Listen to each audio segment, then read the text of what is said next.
All right, we're going to go over Stop Motion Studio for iPad and iPhone, and it's pretty easy to use. And just think of this as animation practice, okay? You're just going to be playing around with some objects, figuring out how the software works, and then we will use all of that knowledge and apply it to the next project. All right. Once you open Stop Motion Studio, you're going to see this type of screen. Now, these are some previous projects, and this is a built-in project. Go ahead and click New Movie.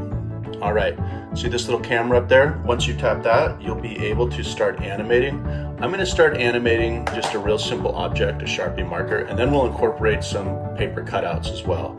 All right, so I'm going to push this button here, and that's going to bring me to the scene where we can start shooting. So this will be the very first frame of our animation, just this marker laying here. I'm just holding the camera by hand, so it's a little bit easier for you to see my process.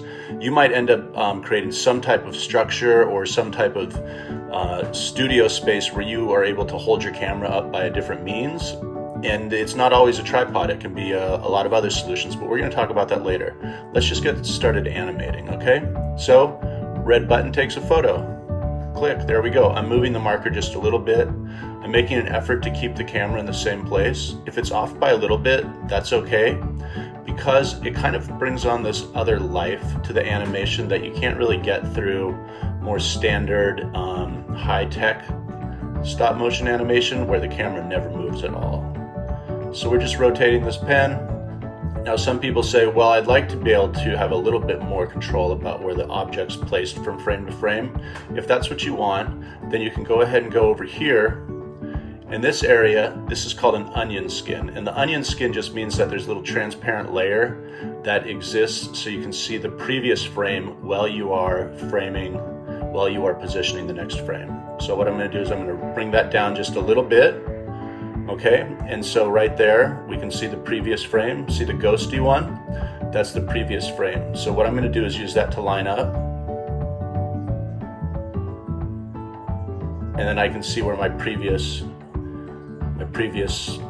frame was, where the object was in my previous frame.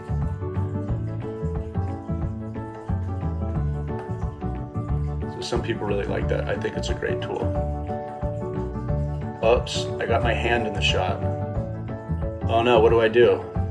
Okay, well here's the cool thing. We can go and erase that shot.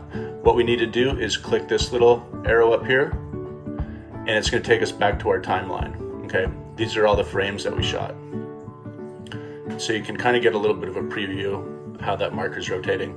So here is the image or the images where my fingers appeared. I'm going to hit click on it, and I'll have all these different options, and I'm going to delete. Let's say that you want to delete a series of frames. Select. And there we go. I've selected multiple frames, and I'm going to click here, and I'm going to delete. All right. So let's take a few, and to get back to our shooting, we click on the little camera here. All right. Let's start to incorporate some cut paper into our animation. I'm going to slowly bring this guy off the screen.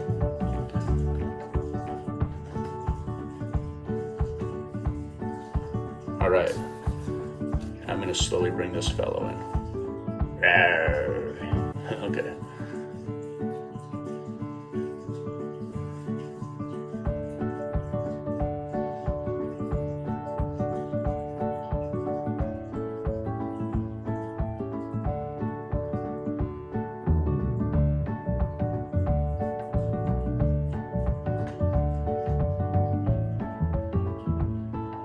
So you're just thinking small motions, you're just rotating.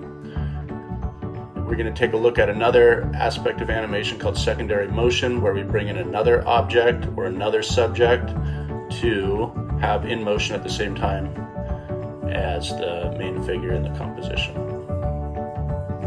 That just makes it a little bit more interesting, gives you a little bit more variety in the animation composition, keeps people's eyes moving around. So let's go ahead and put one of these here. What is that? I don't know. I have no idea what that is. It might be bubble gum. Could be the seeds for a fireball. I'm not sure.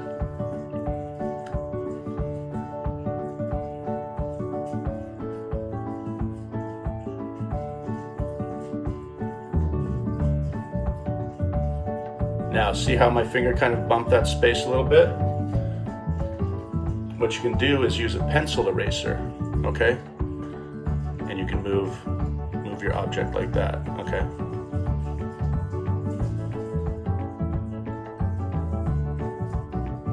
If your finger's too bulky to get into one of those spaces. All right.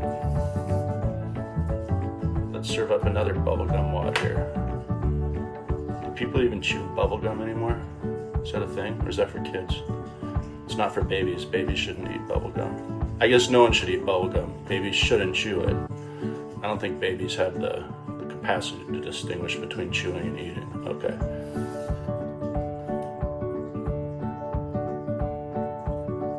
And you can actually add sound with this app afterwards.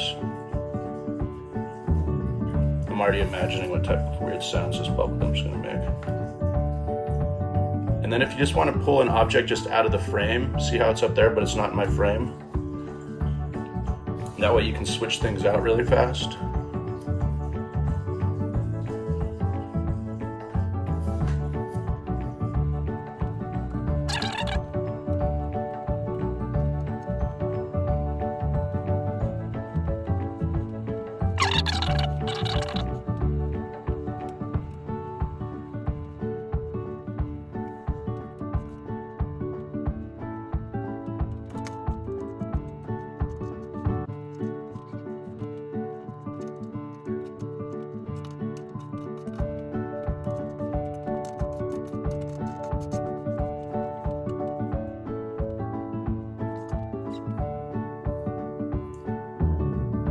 All right, let's just leave it on this airplane here, and let's go ahead and review our animation, see what we have.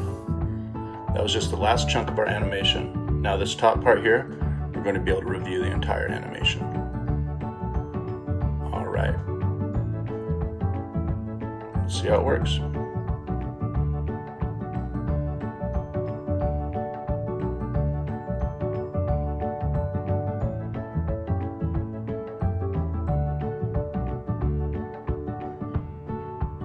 Not bad. We got the fireball action, the pen following up. Looks like it's pretty smooth. I mean, the handheld action isn't too bad, honestly.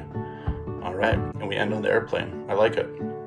So what we can also do is, let's go ahead and pause this. And at this point, you can really copy and paste frames. So let's go ahead and pick this frame here, and we're gonna select all the way to this frame where the cookie or bubblegum is bouncing around in the monster's mouth. And what we're going to do is we're going to copy it, and then we're going to click, and then we're going to paste. And that just gave us a whole bunch of new frames so that that scene can go on just a little bit longer and you didn't have to make the extra animation. Okay. And okay, now we can do a voiceover. You can hit record. You can play music with this, you can talk, whatever.